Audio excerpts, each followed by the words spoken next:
Hey! Yun. Ganun pala siya i-pronounce. May trending. Ito, nag-order nga ako eh. Kasi ginamit ko kaagad.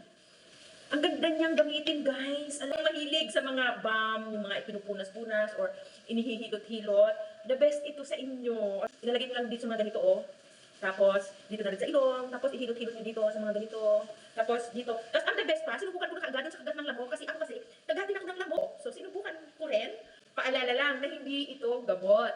Sa mga online shop, kung ano yung nakikita ko, naku, ang bilis ko rin umorder, mas mabilis pa sa alas 4, gusto ko rin siyang itry. So dahil nga ito na-try ko, bili na rin kayo. Matutuwa talaga kayo.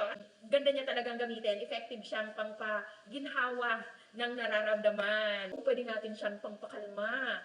Kung nai-stress din tayo, kung barali yung ilong natin, pag nilagay natin dito, medyo soothing ang ating paghinga. Bumili na din kayo. Ilalagay ko yung link dyan sa baba at saka sa comment section. Bilisan nyo para di tayo maubusan. Go, go, go!